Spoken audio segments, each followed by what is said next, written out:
ప్రధాని మోడీ గారు ఈరోజు మళ్ళీ మన రాష్ట్రానికి వస్తున్నారు. అంతకుముందు అమిత్ షా గారు వచ్చారు, మొన్న మోడీ గారు వచ్చారు, ఈరోజు మళ్ళీ మోడీ గారు వస్తున్నారు ఎన్నికల ప్రచారానికి. ఇంత శ్రద్ధ బీజేపీ పార్టీ కానీ మోడీ గారు కానీ మన రాష్ట్రం మీద ముందు ఎప్పుడైనా పెట్టారా? ఒకరి తర్వాత ఒకరు ఇన్నిసార్లు హడావిడిగా ఎన్నికల కోసమే కదా బీజేపీ ప్రయత్నాలన్నీ. అంటే ఆంధ్ర రాష్ట్ర ప్రజలను మీరు మనుషుల్లా చూడట్లేదు, ఓట్లేసే యంత్రాలుగా చూస్తున్నారు అని మీరే చెప్పకనే చెప్తున్నారు. మీరు నిజంగానే ఆంధ్ర రాష్ట్ర ప్రజలను మనుషులుగా చూస్తుంటే మీరు అధికారంలో 10 సంవత్సరాలుగా ఉన్నారు. మరి 10 సంవత్సరాలలో ఆంధ్ర రాష్ట్రానికి చెందిన విభజన హామీలలో ఒక్కటైనా ఈ 10 సంవత్సరాలలో మీరు నెరవేర్చారా? 10 సంవత్సరాలుగా ఆంధ్ర రాష్ట్రాన్ని, ఆంధ్ర రాష్ట్ర ప్రజలను తీవ్రంగా అవమానించి వెన్నుపోటు తర్వాత వెన్నుపోటు, సంవత్సరం తర్వాత సంవత్సరం ఇలా ప్రతిసారి ఆంధ్ర రాష్ట్ర ప్రజలను అవమానించడమే తప్ప ఏ ఒక్క రోజైనా ఆంధ్ర రాష్ట్రానికి మీ గౌరవం ఇచ్చారా? లేకపోతే ఈ ప్రజలకు మీరు విలువ ఇచ్చారా? ఇప్పుడు కేవలం ఎన్నికలు వచ్చాయి కాబట్టి ఇంత హుటాహుటిన, ఇంత హడావిడిగా ఒకరి తర్వాత ఒకరు, అది కూడా ఇన్ని సందర్భాలలో వచ్చిపోతున్నారు. నిజంగా మోడీ గారిని అడుగుతున్నాము, అసలు మీ అంత దిగజారుడు రాజకీయాలు ఇక ఏ ఇతర జాతీయ పార్టీకైనా అసలు సాధ్యం కూడా కాదు. మీకు ఎంత తెలివి కాకపోతే మోడీ గారు ఒక పక్కేమో తెలుగుదేశం పార్టీతో బహిరంగంగానే పొత్తు పెట్టుకున్నారు, ఇంకో పక్కేమో జగన్మోహన్ రెడ్డి గారితో అక్రమ పొత్తు అలాగే కొనసాగుతుంది. ఏ పొత్తు అయితే 5 సంవత్సరాలుగా జగన్మోహన్ రెడ్డి గారు మోడీ గారి మధ్య సాగిందో అదే పొత్తు, దత్తపుత్రుడి పొత్తు ఈ రోజు వరకు కూడా కొనసాగుతూనే ఉంది. 5 సంవత్సరాలుగా జగన్మోహన్ రెడ్డి గారు మోడీ గారి వారసుడిగా, మోడీ దత్తపుత్రుడిగా, మోడీ ఏది కోరితే అది, ఎప్పుడు కోరితే అది, అప్పుడు ఏది కాదనకుండా ప్రతి బిల్లులో సహాయం చేశారు. ఆఖరికి మన గంగవరం పోర్టుని అదానికి ఇచ్చారు మోడీ మనుషులకి. ఆఖరికి ఏ రిలయన్స్ అయితే రాజశేఖర్ రెడ్డి గారి మరణం వెనకాల వాళ్ళ హస్తం ఉంది అన్నారో వాళ్ళనే పిలిచి రాజ్యసభ కూడా ఇచ్చారు. మరి నిజంగానే జగన్మోహన్ రెడ్డి గారు మోడీ వారసుడని, మోడీ దత్తపుత్రుడని మళ్ళీ రుజువు చేసుకున్నాడు ఈ 5 సంవత్సరాలలో. ఇప్పుడు మోడీ గారు చంద్రబాబు గారితో పొత్తు పెట్టుకొని, చంద్రబాబు గారితో పొత్తు ఉంది మాకు అని చెప్తూ, జగన్మోహన్ రెడ్డి గారితో ఏ పొత్తు లేదన్నట్టుగా. Do you want me to stop? Jaganmohan Reddy గారితో ఏ పొత్తు లేదన్నట్టుగా ఇప్పుడు జగన్మోహన్ రెడ్డి గారిని దూషిస్తున్నారు. కేవలం మైనారిటీ ఓట్ బ్యాంకు కోసం ఈ తిప్పలన్నీ. అంటే Hindu vote bank, BJP vote bank, Telugu Desam vote bank ఇంటాక్ట్గా చంద్రబాబు పొత్తుతో ఉండాలి.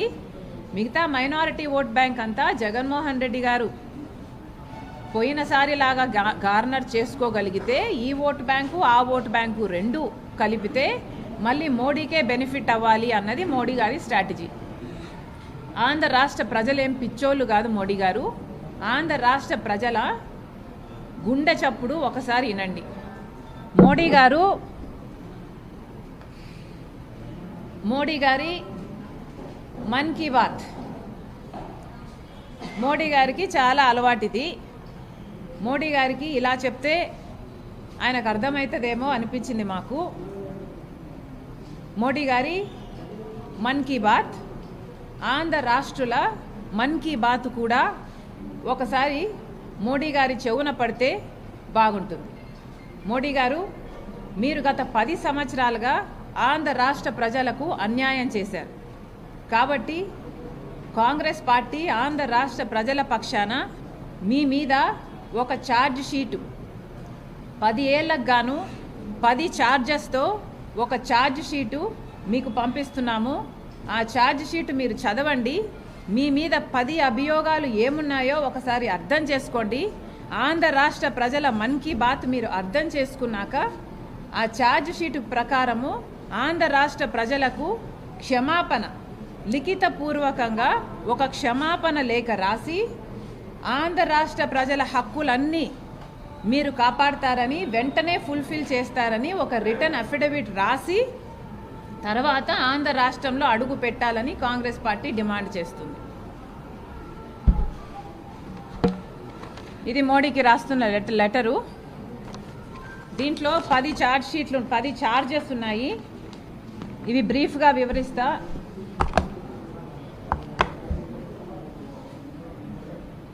ఛార్జ్ నెంబర్ 1, మోడీ గారు ప్రత్యేక హోదా ఆంధ్ర రాష్ట్ర ప్రజల హక్కు అని 10 సంవత్సరాల క్రితము తిరుపతికి వచ్చి 10 సంవత్సరాల ప్రత్యేక హోదా ఇస్తామన్నారు. అప్పుడు మోడీ గారు చంద్రబాబు గారితో పొత్తు పెట్టుకుంటే చంద్రబాబు గారు మాకు 15 ఏళ్ళు కావాలి అంటే మోడీ గారు తిరుపతి సాక్షిగా ఆంధ్ర రాష్ట్ర ప్రజలందరికీ మాటిచ్చారు 10 సంవత్సరాల ప్రత్యేక హోదా అని. మరి అధికారంలోకి వచ్చాక 10 సంవత్సరాలు అయింది ఈ రోజుటికి.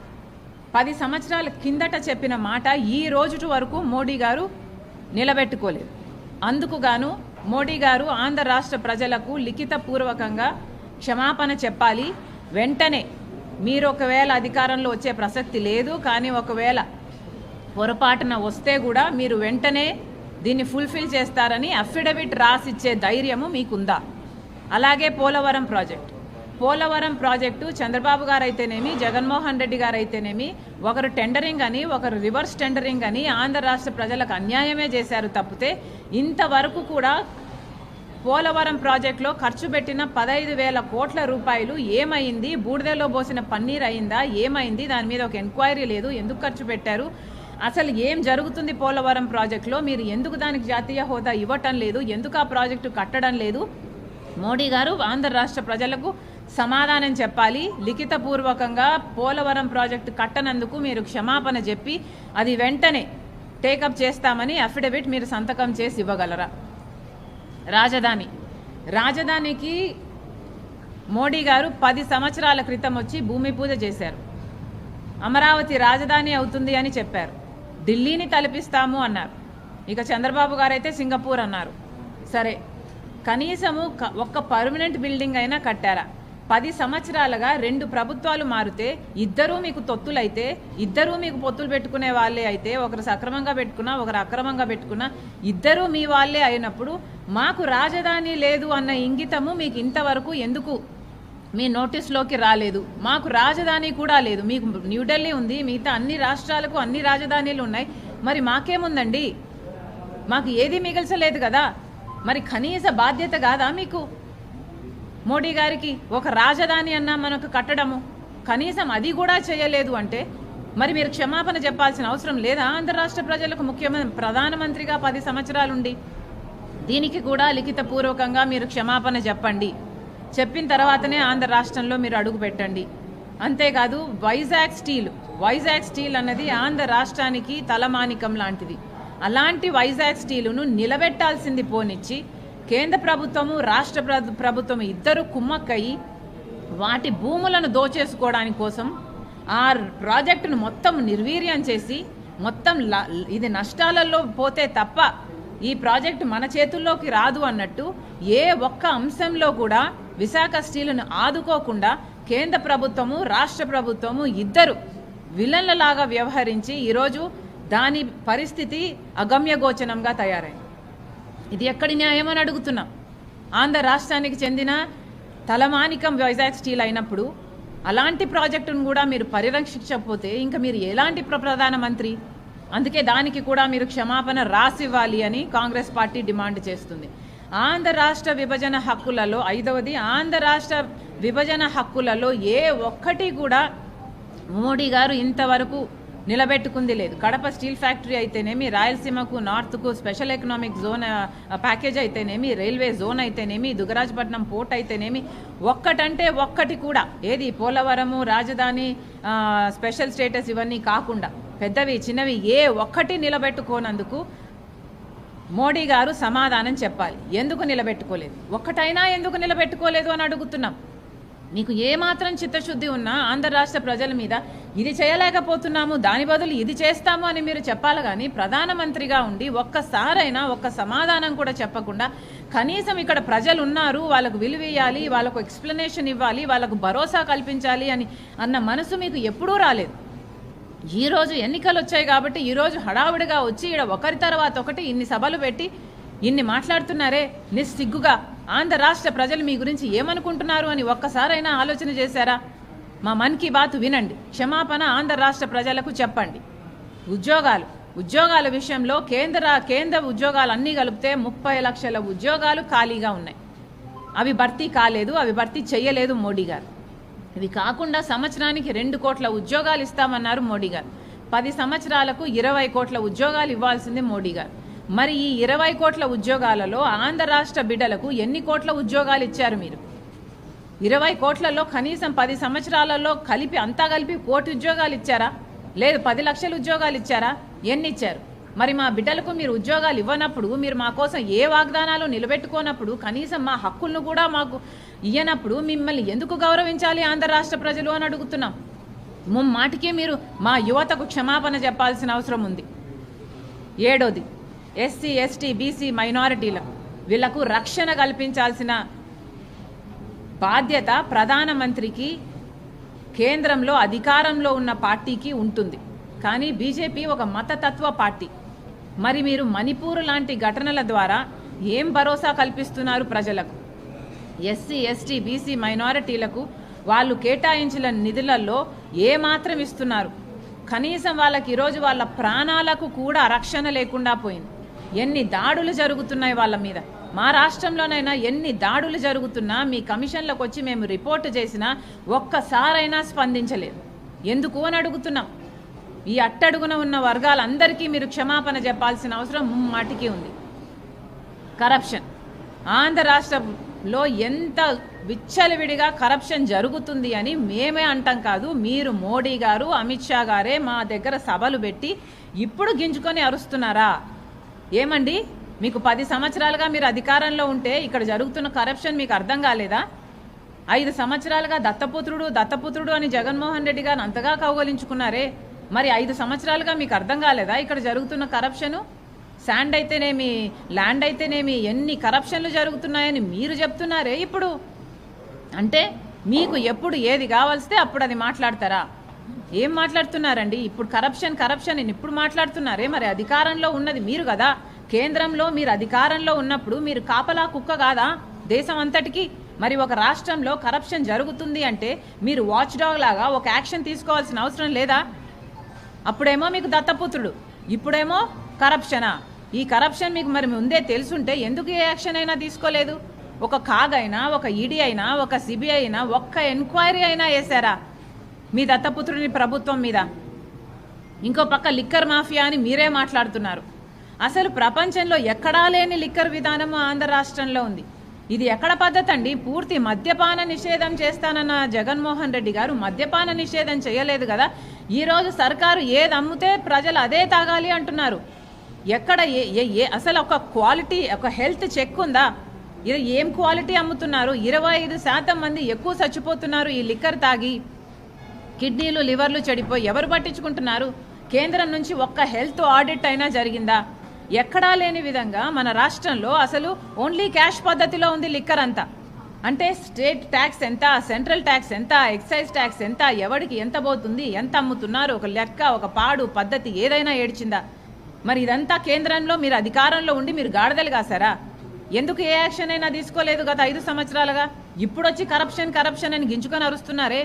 మరి కేంద్రంలో మీరు అధికారం ఉండి ఒక్క యాక్షన్ అయినా, ఒక్క ఆడిట్ అయినా, ఒక కాగైనా, ఒక్కటైనా కూడా ఈడీ అయినా ఏం జరుగుతుందండి మా రాష్ట్రంలో?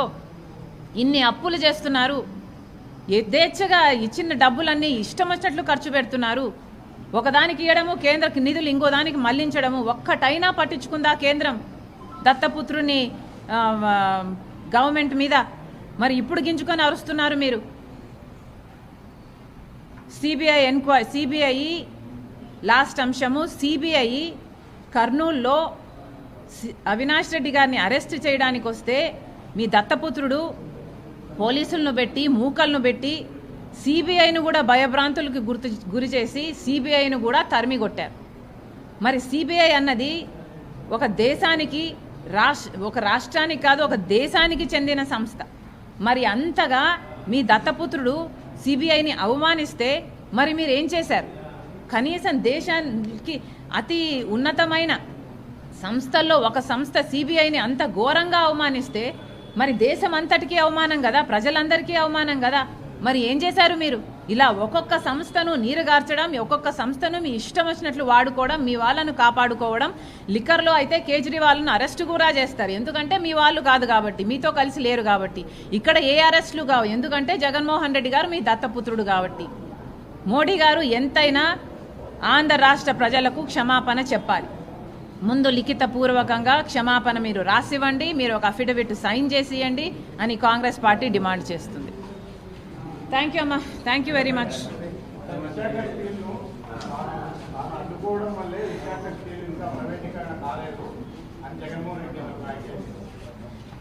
అసలు విశాఖపట్నం ఈ పరిస్థితిలో ఉంది అంటే ఎవరు కారణం అండి? కనీసం దానికి ఒక క్యాప్టివ్ మైన్ అరేంజ్ చేయాల్సిన బాధ్యత ముఖ్యమంత్రిగా లేదా?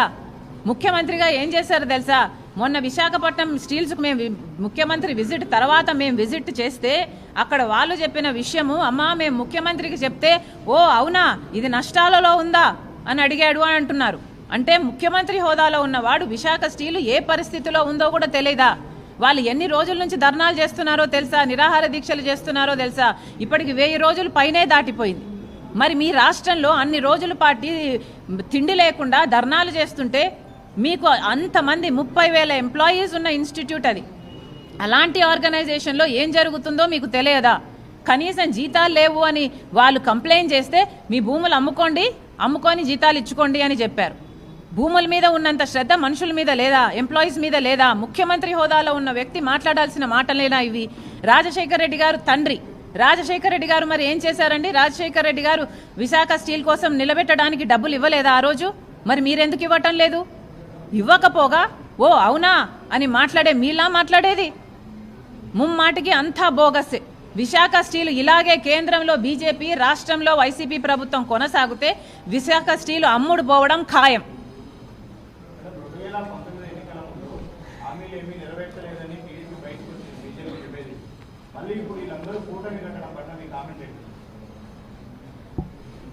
దొంగలండి, అంతా దొంగలు చేరి ఊర్లు పంచుకున్నారట. చంద్రబాబు గారు, జగన్మోహన్ రెడ్డి గారు, బీజేపీ పార్టీ అందరూ దొంగలే. వీళ్ళ దొంగలందరూ కలిసి ఊళ్ళు పంచుకోవడానికి అందరూ ఒకటిగా ఇప్పుడు తయారయ్యి మన ఆంధ్ర రాష్ట్ర ప్రజలకు ఇన్నాళ్ళు పట్టిన కర్మ ఇప్పటికైనా రాష్ట్ర ప్రజలందరూ గమనించాలి. వీళ్ళంతా ఒకటే, అందరూ దొంగలు ఒకటై ఊర్లు పంచుకోవడానికి చూస్తున్నారు.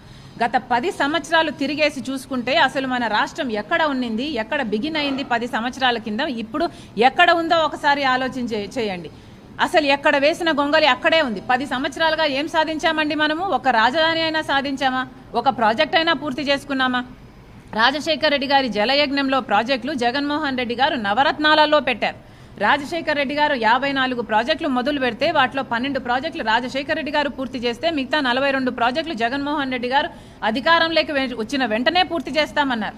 మరి 42 ప్రాజెక్టులు కన్న తండ్రి డ్రీమ్ ప్రాజెక్టులు, ఇవన్నీ నవరత్నాలలో పెట్టిన ప్రాజెక్టులు, వాళ్ళ పార్టీ నవరత్నాలలో పెట్టిన మేనిఫెస్టోలో పెట్టిన ఈ అంశం కూడా నెరవేర్చలేదు అంటే ఇక మీరు ఏం చేసినట్టు? 42 ప్రాజెక్టులలో జగన్మోహన్ రెడ్డి గారు సమాధానం చెప్పాలి. మీరు సగం చేశారా, కాలు చేశారా, 10వ వంతు చేశారా, ఏం చేశారండి?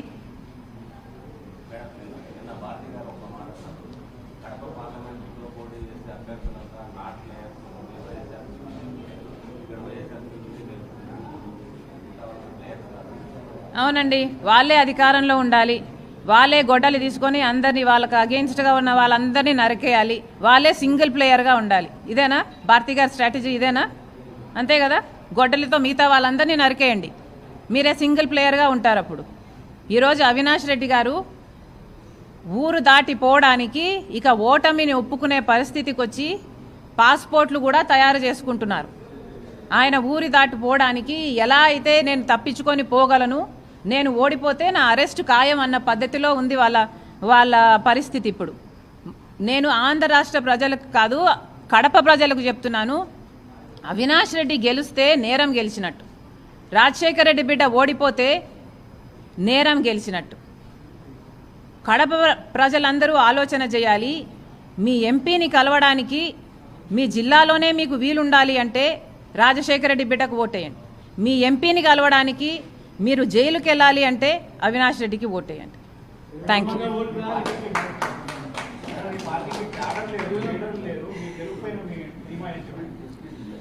మాకు పార్టీ ఉంది, మాకు క్యాడర్ ఉంది, మాకు బూత్ లెవెల్ ఏజెంట్లు ఉన్నారు, మాకు అన్నీ ఉన్నాయి, మాకు అన్నీ సమకూర్చారు. దేవుడు గొప్పవాడు, అద్భుతాలు చేసేది దేవుడు అండి. ఇలాంటి గొడ్డలితో మిగతా వాళ్ళని నరికేసి ఓన్లీ పార్టీ వైసీపీ పార్టీ అన్న వాళ్ళకి దేవుడు సహాయం చేయడని నా నమ్మకం. అదే నా నమ్మకం. ఎవరండి ఎక్కడన్నారు అన్నకో ఓటు చెల్లికో ఓటు అని ఎవరన్నారండి? నేను క్యాంపెయిన్ చేశానా? అన్నకో ఓటు చెల్లికో ఓటు అని ఎవరన్నారు? అన్నమాట. నేను కాంగ్రెస్ పార్టీ అధ్యక్షురాలిని, కాంగ్రెస్ పార్టీ ఎమ్మెల్యేని. ప్రతి చోట కాంగ్రెస్ పార్టీ ఎమ్మెల్యేకి మాత్రమే ఓటేయండి అని ఆంధ్ర రాష్ట్ర ప్రజలను అప్పీల్ చేస్తుంది రాజశేఖర రెడ్డి బిడ్డ. ఎందుకంటే కాంగ్రెస్ పార్టీ మాత్రమే ఈరోజు స్పెషల్ స్టేటస్కైనా ఆంధ్ర రాష్ట్ర ప్రజల హక్కుల కోసమైనా కొట్లాడుతున్న ఏకైక పార్టీ కాంగ్రెస్ పార్టీ. ఏ బీజేపీ పార్టీ అయితే మనకు ప్రత్యేక హోదా ఇవ్వలేదో, పోలవరం ప్రాజెక్ట్ ఇవ్వలేదో, రాజధాని ఇవ్వలేదో, అదే బీజేపీ పార్టీకి తొత్తుగా మారాడు జగన్మోహన్ రెడ్డి గారు. చంద్రబాబు గారు పొత్తు పెట్టుకుంటే జగన్మోహన్ రెడ్డి గారు తొత్తయ్యారు. ఇద్దరికి పెద్ద తేడా లేదు. థ్యాంక్ యూ అమ్మా, థ్యాంక్ యూ వెరీ మచ్.